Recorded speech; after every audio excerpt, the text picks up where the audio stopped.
تو ٹھیک ہے مولا میں تیری رضا پہ راضی، تیری قضا پہ شاکر، ٹھیک ہے نہ دے میں راضی ہوں، تو مجھے رسوا کرنا چاہتا ہے۔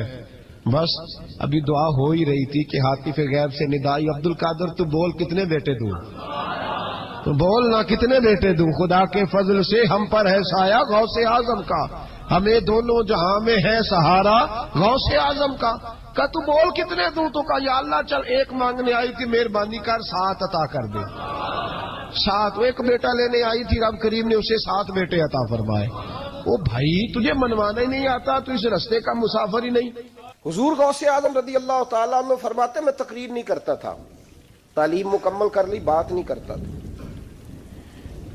میں کہتا تھا میں کیسے لوگوں کے سامنے واز کروں، کہتے ہیں مجھے خواب میں مصطفیٰ کریم کا دیدار نصیب ہوا، محبوب نے فرمایا عبد القادر بات کیوں نہیں کرتے؟ میں نے کہا حضور یہ عربی لوگ ہیں، فصیح و بلیغ ہے، ہر آدمی بات سمجھتا ہے، تو میں کس طرح اتنے مجمع میں بولوں گا، بڑا مشکل کام ہے، ہر آدمی کی ذہنی سطح کے مطابق کیسے بات کروں گا؟ کہتے ہیں مصطفیٰ کریم نے فرمایا منہ تو کھولو ذرا، کہتے ہیں میں نے منہ کھولا تو حضور نے 7 دفعہ لعاب دہن میرے منہ میں ڈال دیا، فرمایا اب تو بولتے جانا اور میری برکتیں تیری مدد کرتی جائیں گی۔ آپ فرماتے ہیں اگلی شام میں سویا تو مولا علی شیر خدا بھی آ گئے، تو فرمانے لگے عبد القادر منہ کھول نہ بیٹا تو میرا بھی ہے۔ کہتے ہیں میں نے منہ کھولا تو حضرت علی نے 6 دفعہ لعاب دہن ڈالا، تو میں نے کہا حضور آپ نے 6 دفعہ ڈالا ہے، تو خواب میں حضرت علی فرماتے ہیں، کہتے ہیں بیٹے میں نبی پاک کے برابر تو نہیں نہ ہو سکتا، میں نبی پاک کے برابر، حضور نے 7 دفعہ ڈالا ہے تو 6 دفعہ اس لیے ڈالا ہے کہ میں حضور کے برابر۔ صحابہ تو خواب میں بھی آ کے کہتے ہیں ہم نبی کے برابر نہیں، تو کیسے نبی کے برابر بن گیا؟ وہ تو خواب میں بھی آ کے کہتے ہیں کہ ہم حضور کے برابر ہیں، تو زندگی میں دعوے کرتا پھرتا ہے۔ حضور غوث اعظم فرماتے ہیں بس پھر چھوٹی سی مسجد، اور اس میں نے تقریر شروع کی، میں اکیلا ہی چلا تھا جانب منزل مگر، پھر لوگ ملتے ہی گئے، پھر کارواں بنتا گیا۔ فرماتے ہیں چھوٹی سی مسجد، پھر مسجد بڑی ہوئی، پھر مجمع بڑھ گیا، فرماتے ہیں پھر جامع مسجد، پھر مجمع وہاں بھی کم پڑ گیا، پھر بغداد کی عیدگاہ وہ بھی بھر گئی تو صحرا میں جا کے خیمے لگ گئے۔ کہتے ہیں تقریر ہوتی تو ہزاروں کا مجمع، ہزاروں کا۔ ملا علی قاری کہتے ہیں غوث اعظم کے اجتماع میں 70 ہزار لوگ شریک ہوتے تھے، ہزاروں علماء کاغذ قلم لے کے بیٹھے ہوتے تھے کہ غوث پاک جو باتیں بیان کریں گے تفسیری نقطے ہم نے نوٹ کرنے، اور حضور غوث اعظم کو اللہ نے یہ کمال دیا تھا، کمال، یہ آپ کی کرامت تھی کہ بغیر سپیکر کے بولتے تھے، جیسی سمجھ پہلے والے کو آتی تھی ویسی آخری والے کو آیا کرتی تھی۔ تو حضور غوث پاک رضی اللہ تعالیٰ عنہ نے لوگوں کو بڑا نوازا۔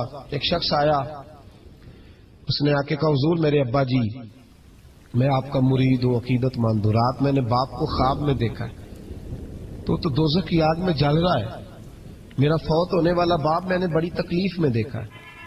تو غوث اعظم رضی اللہ تعالیٰ عنہ فرمانے لگے میرے مدرسے میں آیا کرتا تھا، میری خانقاہ میں آتا تھا، میری محفل میں بیٹھتا تھا، حلقہ ذکر میں رہتا تھا۔ تو اس نے کہا حضور کبھی کبھی آتا تھا، کبھی کبھی۔ غوث اعظم نے مصلی بچھا لیا، کہا یا اللہ تیرا وعدہ نہیں کہ جو اہل اللہ کے مجالس ذکر میں بیٹھے گا تو اسے شکی نہیں کرے گا، اسے صحیح۔ اور یہ مسلم شریف کی حدیث ہے، دلیل کیا ہے؟ مسلم شریف کی حدیث، نبی پاک علیہ السلام نے فرمایا جو ذکر کرنے والوں کی مجلس میں خالی بیٹھ جائے اللہ تبارک و تعالیٰ اسے بھی سعادت عطا فرما دیتا ہے، اگر شکی ہو بدبخت ہو تو اللہ اسے نیک بخت فرما دیتا ہے۔ تو حضور غوث اعظم حضور کی اس دعا کا وسیلہ دینے لگے، یا اللہ تیرا وعدہ نہیں تھا، وہ یہاں آیا کرتا تھا تو خدا بندہ اس کی قبر پہ عذاب۔ وہ شخص کہتا ہے میں گھر میں جا کے سویا، دوبارہ میرے ابا جی ملے تو مجھے کہنے لگے بیٹا عبد القادر کے پاس جاتے رہنا، عبد القادر کے پاس جاتے رہنا، جو ان کی مجالس پہ جاتا ہے اللہ اس سے بڑا ہی راضی ہوتا ہے، وہاں جاتے رہنا۔ تو بھائی ان لوگوں کو رب کریم کو منانا آتا تھا۔ غوث اعظم مزدوروں کی طرح دین کا کام کرتے تھے۔ میں نے بڑا سوچ سمجھ کے فکرہ کہا، مزدوروں کی طرح۔ میں نے اپنے گاؤں میں کچھ ایسے مزدور دیکھے جو صبح فیکٹری میں دیہڑی کر کے آتے تھے تو شام کو دیہڑی کر کے آئے ہیں پوری 4 بجے تک 5 بجے تک، تو شام کو کسی آدمی نے مٹی ڈالنی ہے اپنے گھر کے اندر تو اس سے بھی ٹھیکہ کر لیا، اس نے کہا میں 300 روپیہ دوں گا مٹی اٹھا لو. تو وہ مزدور گھر آیا تو اس نے کہا چلو بچوں کے کپڑے بھی لینے, عید بھی قریب آ رہی ہے. یہ مزدور لوگ بڑی جدوجہد کرتے ہیں. تو رات کو مٹی ڈال دی. حضور غوث اعظم نے مزدوروں کی طرح دین کا کامیاب تو موجیں لگی ہیں, تو موجیں لگی ہوئی ہیں لوگوں کی. یہاں تو لوگ ساد رنگ میں مست ہو کے کہتے ہیں بس ٹھیک ہو گیا جی, ہم بڑے پکے ہیں ان کے ماننے والے. غوث اعظم فجر کے بعد فقہ کا درس دیتے تھے, فقہ کا. ان کہہ دے وہ بھی مولوی سن, چونکہ درس جو دیتے تھے. فقہ کا درس فجر کے بعد. ظہر کے بعد غوث اعظم لوگوں کو حدیث پاک پڑھایا کرتے تھے. عصر کے بعد قرآن پاک کی تفسیر بیان کرتے تھے. ہر روز رات کو عشاء کے بعد دور دراز سے مخلوق آتی تھی, لاکھوں کا مجمع ہوتا تھا, اور غوث اعظم وہاں رسول اللہ کا دین لوگوں کو سمجھایا کرتے تھے. 1000 آدمی کاغذ قلم لے کے عالم بیٹھا کرتے تھے. غوث اعظم جو تفسیر بیان کرتے اسے لکھا جاتا تھا. یہ حضور غوث اعظم کا طریقہ ہے. غوث اعظم بغداد کی جامع مسجد کے خطیب تھے. وہ خطیب تھے مسجد کے. جامعہ نظامیہ کے نام سے غوث اعظم نے مدرسہ بنایا ہوا تھا. وہ ایک ادارے کے پرنسپل تھے. جسے الف با سیدھی پڑھنی نہ آئے, وہ کہے میں بڑا ولی ہوں, مجھے غوث پاک کا فیض ہے. تجھے کس طرح کا فیض ہے؟ غوث اعظم کا فیض یہ آپ فرمایا کرتے جتنی جس کی زبان میں تاثیر زیادہ ہو سمجھو میرا فیض اسے زیادہ ملا ہوا ہے. آپ تقریر کرتے تھے, خطبہ دیتے تھے, روز رات کو بیٹھتے تھے. صلاح الدین ایوبی کھڑے ہو کے کہنے لگے فلسطین میں, فرمایا میں لڑوں گا اس لیے کہ میں عبد القادر کے مدرسے کا طالب علم ہوں. اور فرمانے لگے یہ 70,000 فوج میرے ساتھ ہے, ساری غوث اعظم کو ماننے والی ہے. انقلاب غوث کے ماننے والے لائیں گے. یہ لوگ انقلاب برپا کریں گے جن کے دلوں میں بغض رہتا ہے اللہ کے ولیوں کا. اور ہر رسالے میں کبھی یہ کون سا جہاد ہے, کبھی بابا فرید کے خلاف لکھتے ہیں, کبھی غوث اعظم کے خلاف لکھتے ہیں. شرم نہیں آتی؟ کھالوں سے تم نے پجارو خریدی ہوئی ہے, کھالیں کٹھی کر کے تم نے کلاشنکوف لی ہوئی ہیں, مکانوں میں رہتے ہو, اور قوم ہے کہ وہ دیکھتی نہیں. اور بھائی دنیا میں رہنا ہے تو کچھ پہچان پیدا کر. لباس خضر میں یہاں سینکڑوں رہزن بھی پھرتے ہیں. ہر داڑھی پگڑی والے کو دیندار نہ سمجھ لیا کرو, خدا را یہ پہچان پیدا کرو. جس کے مرضی پیچھے لگ جاتے ہو. حضور غوث پاک شیخ عبد القادر جیلانی رضی اللہ. اور آج کل کی میں جاتا ہوں نا محفلوں پہ, تو میں دوستوں سے کہتا ہوں, اب کوئی دوست ٹائم لینے آتے تو میں پوچھتا ہوں محفل کیوں کرانی ہے؟ محفل کہنے ثواب واسطے. تو میں کہا سورت یاسین پڑھا لو کار. ساری زندگی ثواب کے چکر میں رہو گے, انقلاب کب آئے گا؟ میلاد کی محفل کر لو, سارا سال برکتیں نازل ہوں گی. وہ محفل کو ایک روپ دو, ایک رنگ دو. محفل ایک انقلاب کا نام. غوث اعظم نے ہمیں وہ والی محفل سکھائی ہے جس میں بے نمازی آتا تو نمازی بن کے جاتا, جس کے اندر چور ڈاکو آتا تو توبہ کر کے جاتا, جس کے اندر کوئی ماں باپ کا نافرمان آتا تو گھر جا کے ماں باپ کے پیروں میں بیٹھ جاتا. ثواب کے لیے محفل, ثواب کے لیے 11ویں, اس سے باہر ہے, بڑا ہو گیا یہ کام. ناک بھی چلے ہوئے ہیں پکے ہی, وہ بھی ادھر کو سفر کر رہے ہیں, ادھر کو سفر, وہ بھی سارے ثواب اکٹھا کر رہے ہیں. کہتے تو محفل کرا تو بخشیا جائے گا. جہدے ہاتھ نوٹاں جدہ تھی انہوں کہتے چوری صاحب شیر تیری نظر ہی. اور میں کہ ظالمہ شیر نبی پاک دا تے نظر بندے دی کر چھڑے, کچھ سوچ. اور جس نے پیسے زیادہ دیے اس کہتے ہیں عاشق رسول ہے. میں کہ تو کتوں مور لئی لوکاں نو عشق دی ڈگریاں ونڈدا پھردا ہے, کدھر سے تو نے یہ لے لی اسٹیمپ جو لگاتا ہے یہ عاشق ہے یہ عاشق نہیں. محفل کرانے والا بھاویں بجلی چوری کرتا ہوئے تو عاشق رسول ہے. تو یہ باہر آئے حضور غوث اعظم. ہر روز محفل ہوتی تھی, لیکن جو آتا تھا اللہ اس کا دل بدل دیتا تھا. اور چونکہ ریاکاری نہیں تھی, تسنع نہیں تھی, بغداد میں محفل ہو رہی, غوث اعظم تقریر کر رہے ہیں, بارش شروع ہو گئی, لوگ بکھرنے لگے. تو حضور غوث اعظم رضی اللہ تعالیٰ سر جھکا کے کہنے لگے مولا تو دلوں کے بھید تو جانتا ہی ہے نا, اگر یہ بندے میں نے اپنے لیے اکٹھے کیے ہیں تو سارے بھگا دے, اور اگر تیرے لیے اکٹھے کیے ہیں تو پھر بھی تیری مرضی ہے. تو دلوں کے بھید جانتا ہے. لوگ کہتے ہیں سارے بغداد میں بارش ہوتی تھی, جہاں غوث اعظم کا جلسہ ہوتا تھا وہاں نہیں ہوتی تھی, وہاں نہیں ہوتی تھی, اس لیے کہ انہیں اللہ کو منانا آتا تھا, انہیں طریقہ پتا تھا. حضور غوث اعظم نے اپنی گفتگو سے, تقریر سے, خطبے سے, الفتح الربانی حضور غوث اعظم کی تقریروں کی کتاب چھپی ہوئی ہے, آپ کے ملفوظات ہیں, آپ کے خطبے. اور بھائی اس کو لوگ معمولی کام سمجھتے ہیں, بس ثواب کے لیے کر لو. خدا را غوث اعظم کا طریقہ تو سمجھو. اور پھر تبلیغ فرمائی, دین کا کام کیا, نذرانے نہیں بٹورے. نذرانے نہیں بٹورے. اور اس طرح نہیں کہ مولوی صاحب کا سیاست سے کوئی تعلق نہیں, میرے لاکھوں مرید ہے, میں نے نہیں چھیڑنا حکومت کو, ایسے نہ ہو جائے حکومت میرے خلاف ہو جائے, یہ کوئی چکر نہیں. بادشاہ وقت آیا نذرانہ دینے, وقت کا بادشاہ نذرانہ دینے آیا. وہ کہتا ہے میں رستے میں سوچ رہا تھا کہ اگر یہ ولی ہوئے تو مجھے پتا چل جائے گا, اگر انہوں نے سیب کھلائے نا, سیب کا موسم نہیں, پھر تو ولی اللہ ہے, اور اگر سیب نہ کھلائے تو پھر نہیں میں مانتا. ٹھیک ہے نا جی, جس طرح کے آج مرید ہوتے ہیں لوگ, کہتے ہیں سیب کھلائے تو پھر بادشاہ تھا نا. تو کہتے ہیں میں 2 تھیلیاں شرفیوں کی بھی لے گیا کہ پیر صاحب کو پیسے دوں گا تو ذرا نرم بھی ہو جائیں گے میرے آنکھ میں, پیر ہو جائے تو ذرا نرم, اللہ ماشاء اللہ. کہتے میں گیا تو میرے دل میں خیال تھا اگر آج بے موسمہ سیب کھلائیں تو ولی مانوں گا. کہتے غوث اعظم نے یوں ہاتھ اٹھائے, موسم بھی نہیں تھا پر 2 سیب ان کے ہاتھوں میں آ گئے, اور آپ میری طرف سیب بڑھا کے کہنے لگے ولایت کو سیبوں سے نہیں تولنا چاہیے, تو سیبوں سے تولتا پھرتا ہے, یہ تو اللہ کی رضا والا کام ہے. یہاں کو تاجر تھوڑی محنت کرے, کھاد شاد ڈالے تو وہ بھی بے موسم پھل اگا لے گا. تو کس چیز سے میری ولایت چیک کر رہا ہے؟ یہ پکڑ چھری اور یہ پکڑ سیب اور کھا. کہتا میں نے کاٹ کے کھایا تو سیب کڑوا نکلا. غوث اعظم کہنے لگا کیا ہوا, کڑوا ہے؟ حضور ہاں. تو میں اپنے ہاتھ سے کاٹ کے ایک ٹکڑا دیا کہ کھاؤ. کھا کے کہنے لگا حضور آپ کے والا تو میٹھا ہے. تو سیب تو دونوں غیب سے آیا تو میرا کڑوا کیوں ہے؟ آپ کا فرمانے لگے غوث اعظم دونوں ہی میٹھے تھے, ایک کو ظالم کے ہاتھ لگ گیا تو کڑوا ہو گیا ہے, میٹھے دونوں ہی تھے. تو ظالم ہے نا, ظلم کرتا ہے, تو تیرے ہاتھوں کی وجہ سے کڑوا ہو گیا, ایک ہی تھے. اس نے 2 تھیلیاں شرفیوں کی مصلے کے نیچے رکھی, کہنے لگا حضور نذرانہ ہے. فرمانے لگے ضرورت ہی نہیں, لے جا. اللہ کے بندوں کو دنیا داروں کے نذرانوں کی ضرورت ہے. تو ضد کرنے لگا حضور قبول کر لے. آپ فرمانے لگے جا تو جا, نہیں چاہیے. کہا حضور ضرورت نہیں, حضور قبول فرما لے. آپ نے فرمایا جا. کہا حضور لے لیں آپ کی مہربانی. فرمانے لگے اپنے کپڑے دیکھ اور میرے دیکھ, اپنی روٹی دیکھ اور میری دیکھ, میں تجھ سے اچھا کھاتا ہوں, تجھ سے اچھا پہنتا ہوں, میرا اللہ مجھے تجھ سے بہتر دیتا ہے, تو جا تو. اس نے کہا نہیں قبول کر لے. غوث اعظم نے دونوں تھیلیاں شرفیوں کی پکڑی اور جب ان کو نچوڑا تو اندر سے خون نکلنے لگا. غوث اعظم فرمانے لگے غریبوں کا خون نچوڑ کے مجھے نذرانہ دینے آ گیا ہے. غریبوں کا خون نچوڑ کے. پیر صاحب نے کبھی پوچھا نہیں فیکٹری والے سے کہ تم مزدوروں کے ساتھ کیا علاج کرتا ہے. پیر صاحب نے کبھی سوال نہیں کیا کہ یہ جو لے کے آ رہا ہے کہاں سے لے کے آ رہا ہے. غوث اعظم رضی اللہ تعالیٰ عنہ فرمانے لگے میں تیرے پردے نہیں کھولنا چاہتا تھا, تو باز ہی نہیں آ رہا, غریبوں کا لہو نچوڑ کے تو مجھے نذرانہ دینے آ گئے ہو. فرمایا نکل جا ورنہ یہ خون اتنا بہاؤں گا کہ تو بھی بہہ جائے گا, تیرا محل بھی بہہ جائے گا.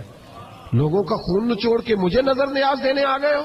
حضور غوث اعظم جواں فکر, جواں سوچ, انقلاب مزاج صوفی تھے. جمعے کا خطبہ دینے آئے تو ایک شخص نے کہا حضور ایک ظالم آدمی کو گورنر بنا دیا ہے بادشاہ نے بغداد کا. کہنا چاہیے تھا نا میری مسجد میں بڑا رش ہے, مجھے کیا لگے, میرے مدرسے میں طالب علم ٹھیک ہے, لنگر صحیح پک رہا ہے, ٹھیک ہے بناتا تو بناتا پھر لوگوں پہ ظلم ہوگا نا. لیکن یہ طریقہ دین کا طریقہ نہیں. لوگ ظلم کا شکار ہوتے رہے, حکومتیں مرضی کرتے رہے, صوفی کہے میرا نہ کوئی مخالف ہو جائے. آج ہمارے زمانے میں شوق ہے کہ مجھے کوئی برا نہ کہے.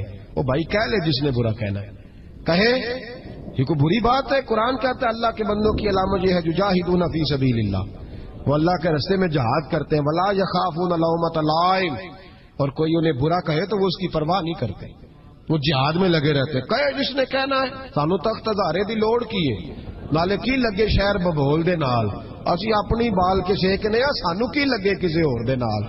کہے جس نے کہنا ہے کوئی پرواہ نہیں, بات کھری اور سچی ہونی چاہیے.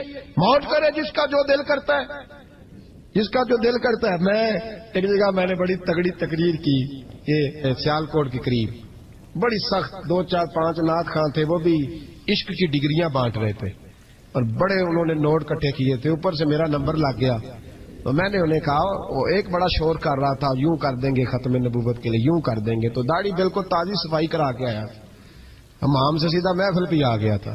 میں کہ بیلیا تیرے کو داڑھی دا پار تے چکیا نہیں جانا, تے سارے دین دا کیویں چکے گا, وہ تے چک لے, وہ تیرے کو تھوڑا جہا بھی نہیں چایا جا رہا. ایک اور تھا اس میں, مجھے کہنے لگا میں تمہیں نویں نعت سنانی. میں کہا تیری مہربانی, مینوں کو پرانی سنائی, نویں کلام میرے کو نہیں ہضم ہوندے جڑے تسی شروع کیتے نے ڈم ڈم. تو مسئلہ خراب ہو گیا. ایک پیر صاحب بھی بیٹھے تھے, آپ یقین کریں نبی پاک کی نعت ہو رہی ہے اور اشارہ پیر کی طرف ہو رہا ہے. اشارہ پیر کی، حضور کی نعت ہو، نبی پاک کی نعت ہو رہی اور اشارہ. بھائی جو شعر حضور کے نام کے وہ کسی پیر پہ فٹ کرنا درست ہے؟ وہ بھی مست ہویا 100 کے نوٹ کٹ کٹ کے دے رہے ہیں. میری گل ہو رہی تو میں نے کہا شرم کرو، اللہ سے ڈرو. اور باہر نکلے نا تو ٹائر پنکچر تھا گاڑی کا ٹائر پنکچر تھا. تو میں ایک بندے نو کیا بھی انہیں پہنچنا ہے، اس دن مجھے واپس وزیر آباد بھی آنا تھا. ٹائر پنکچر ہو گیا تو مینوں کہنے لگا کسی نعت خانے کے علم آ رہا تہاڈی گڈی نو، تسی چھڑ دے نہیں نا کسی دی گل. تے انہیں دوجا بھی کر چھڑنا سی، اودی مہربانی سمجھو نے ایک کیتا. یہ حال ہو گیا ہمارا کہ لوگ اپوزیشن اس طرح کی کسی کو سمجھائے وہ مخالفت کرتا ہے. انہوں نے بعد میں میٹنگ کی انہوں کہنے لگے تو کتوں مولوی بلا لیا، اگوں نے انجدہ بلائی، کس طرح کا آدمی تھا. سب کو اس طرح اور بڑی بڑی عجیب حرکتیں. میں یہ لودرا ملتان سائڈ پہ 2-3 دن کے لیے تو نقیب محفل وہ بےزتی کری جائے مجمے دی، تسی بول دے نہیں، تسی سبحان اللہ ہی نہیں آندے. ایڈا رکھا مجمع کدے نہیں ویکھے. کنج دے تسی بندے ہو، مینوں تسی یاد رہو گے. بوڑھے بوڑھے لوگ بیٹھے ہیں، ٹھنڈ کا موسم ہے، کری جا رہے. وہ میرے سے نہ برداشت ہوا. کبھی کبھی وہ رگ بڑی تنگ کرتی ہے. کچھ دیر تو میں نے برداشت کیا تو بعد میں بول ہی پڑا. میں کہ بھائی بہ جا، تیری مہربانی، تو پیسے لے کے مفت آئے نہیں سارے، اے چنگے نہیں تیرے نالوں، اے فری بیٹھے مفت بیٹھے. تو تے پیسے لے کے مجھے انہوں نے بتایا کہ 15,000 تو نے پہلے لیے. کس بات کا لیے؟ تو یہ کوئی مذہب کا کام ہے؟ کیا چکر چلایا ہوا ہے؟ یہ کوئی طریقہ ہے؟ یہ اس طرح دین پھیلتا ہے؟ غوث اعظم جیلانی، حضور شیخ عبد القادر جیلانی، یہ لوگ اگر بادشاہوں کی ٹی سی کرتے تو انقلاب نہ برپا ہوتا. حضور غوث اعظم رضی اللہ. اور جو آ رہا ہے چودھری صاحب عاش کے رسول ہیں، اس لیے کہ 50,000 دیا محفل میں تو بس 50,000 کا عشق مل جاتا ہے. کیا تماشا لگ گیا؟ غریب آدمی میلاد کی محفل میں بھی ویڈیو کے پیچھے بیٹھتا ہے، نہ ساڑھ کو دتھی ہے نہ آگے انہیں ہے. اس چکر سے باہر آئے. غوث اعظم رضی اللہ تعالیٰ عنہ اس لیے لتاڑ لیتے تھے یہ لوگ کہ ان کے اندر لالچ نہیں تھا، کسی شخص کے ساتھ کوئی ذاتی مسئلہ نہیں تھا. بڑی مخالفت کی لوگوں نے ان کے زمانے میں بھی. ان کی جمعہ پڑھانے آئے، ایک شخص نے کہا حضور ظالم آدمی گورنر بنا دیا بادشاہ نے. غوث اعظم نے ممبر پہ چڑھ کے فرمایا میں جمعہ پڑھانے لگا ہوں، میرا جمعہ ختم ہونے سے پہلے میرا حکم ہے کہ بادشاہ گورنر بدل دے. یہ نہیں کہا میرا بیٹا بنا دے، میرا مرید بنا دے، وہ میرا رشتہ دار لگا دے. فرمایا حکم دیتا ہوں کہ جمعہ ختم ہونے سے پہلے گورنر بدل دو، ورنہ میرا نام عبد القادر جیلانی ہے، جمعے کے بعد میں خود بدل دوں گا. میں بدل دوں گا جمعے کے بعد. ہر مشکل دی کنجی یارو آتے مرداں دے آئی، میں بدل دوں گا جمعے کے بعد اور تم دیکھو گے بدلا جائے گا. لوگ کہتے ہیں جمعے کی نماز پڑھ کے نکلے تو بادشاہ دروازے پہ کھڑا تھا. کہنے لگا حضور مہربانی کرے ناراض نہ ہونا، بدل دیا گورنر. ہم نے گورنر، یہ شان تھی غوث اعظم کی کہ غوث اعظم جو کہہ دیں رب ویسا کر دے. لیکن عاجزی کیا تھی؟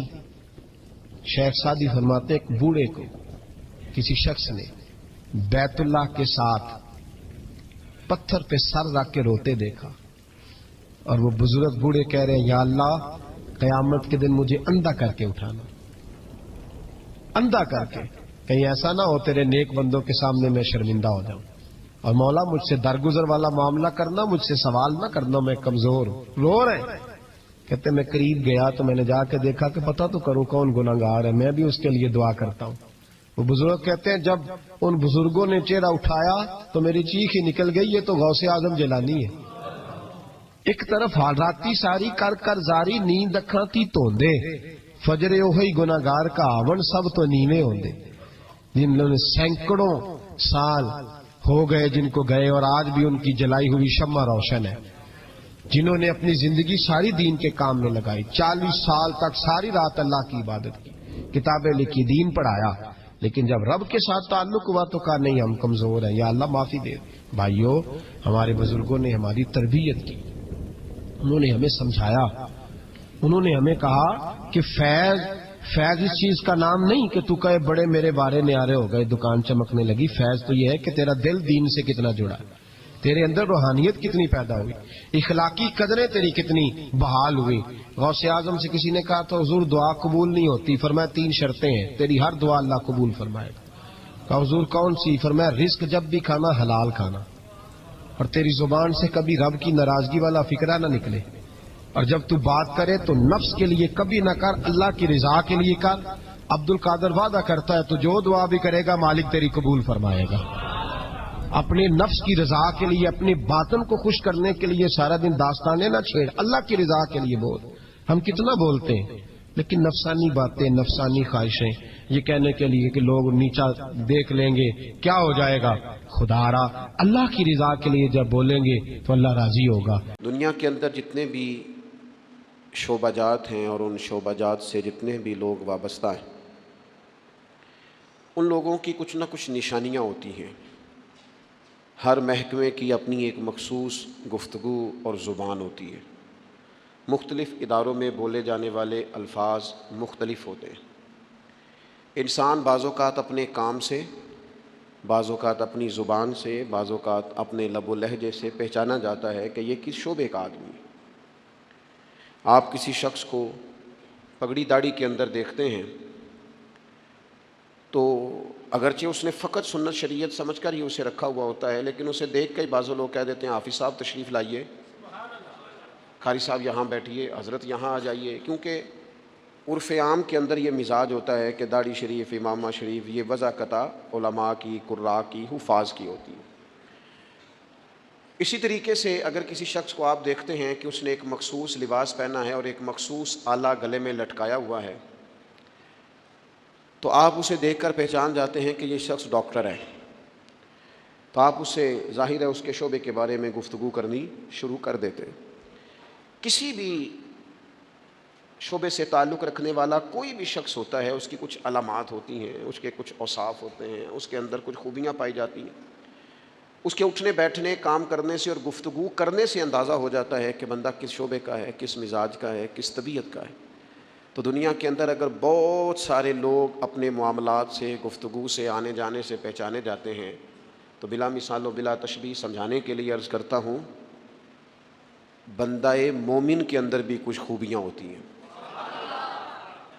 جس طرح ڈاکٹری کی ڈگری لینے کے وجہ سے وہ ایک انسان تھا، عام آدمی تھا، لیکن ڈاکٹر بننے کے بعد اس کے اندر کچھ اضافی خوبیاں آئیں گی تو اسے ڈاکٹر مانا جانا، پہچانا جائے گا۔ عالم بننے کے بعد یا کسی بھی شعبے کا کوئی بھی ماہر بننے کے بعد اس کے اندر کچھ مخصوص خوبیاں آتی ہیں تو پھر اسے اس نام سے پکارا جاتا ہے۔ یاد رکھیے گا میرے عزیز، عام بندہ، عام انسان جب مسلمان ہو جاتا ہے، جب مومن ہو جاتا ہے، کلمہ پڑھ لیتا ہے، اللہ رسول پر صدق دل سے ایمان لاتا ہے، اس کے اندر کچھ علامات پیدا ہوتی ہیں، اس کے اندر کچھ خوبیاں آتی ہیں، اس کا اٹھنا بیٹھنا، بات کرنا وہ بدل جاتا ہے۔ وہ جب کسی اچھی چیز کو دیکھتا ہے تو ماشاءاللہ کہتا ہے، سبحان اللہ کہتا ہے، وہ کسی چیز پر شکر ادا کرتا ہے تو الحمدللہ کہتا ہے، وہ جب بات چیت کرتا ہے تو اس کے لفظوں، جملوں، بات کرنے کے انداز سے محسوس کیا جا سکتا ہے کہ بندہ مسلمان ہے، مومن ہے۔ تو صاحب ایمان شخص وہ اپنی علامات سے پہچانا جائے گا، اگرچہ صبح قیامت تو یہ دیکھا جائے گا کہ اس کے اندر ایمان کتنا تھا، گہرائی کتنی تھی، لیکن روزمرہ کے معاملات کے اندر اسے خود بھی سمجھنا چاہیے، خود بھی اپنا اسے محاسبہ کرنا چاہیے کہ میرے اندر ایمانداری کتنی ہے اور میں مومن کتنا ہوں، اس بات پر اسے غور کرنا چاہیے۔ قرآن مجید کی مختلف آیات کے اندر اللہ تعالیٰ نے صاحب ایمان لوگوں کی علامات کو اور نشانیوں کو بیان فرمایا ہے۔ آپ سورہ بقرہ پڑھیں گے تو ھدی للمتقین الذین یؤمنون بالغیب ویقیمون الصلاۃ ومما رزقناہم ینفقون، یہ علامات صاحب ایمان کی بیان کی۔ سورہ مومنون کے آغاز میں اللہ تعالیٰ نے صاحب ایمان لوگوں کی علامات کو بیان کیا، مختلف جگہوں پر مختلف انداز میں۔ قرآن حکیم کے اندر صاحب ایمان لوگوں کے تذکروں کو اللہ کریم نے بیان فرمایا۔ میں نے سورہ انفال کا ایک مقام آپ کے سامنے تلاوت کیا ہے۔ ان آیات کے اندر اتر کر، ان کی گہرائی میں غور کر کے، اور ان آیات کے اندر اللہ تبارک و تعالیٰ نے جو انداز کریمانہ اپنے کلام میں اختیار فرمایا ہے، اور جس خوبصورت پیرائے میں اور جس خوبصورت ترتیب میں اور جس حسن معنوی کے ساتھ قرآن مجید نے بندہ مومن کی شانوں کو بیان فرمایا ہے، اس پہ ذرا اتر کر دیکھیں، اس کا ذرا کیف لے کر دیکھیں۔ فرمایا انما المؤمنون الذین اذا ذکر اللہ وجلت قلوبہم، فرمایا بے شک ایمان والے تو وہ لوگ ہیں جب اللہ کا ذکر کیا جاتا ہے تو ان کے دل ڈر جاتے ہیں۔ وجلت قلوبہم، اللہ تعالیٰ کے جلال کے ساتھ ان کے دل ڈرتے ہیں، ہیبت زدہ ہو جاتے۔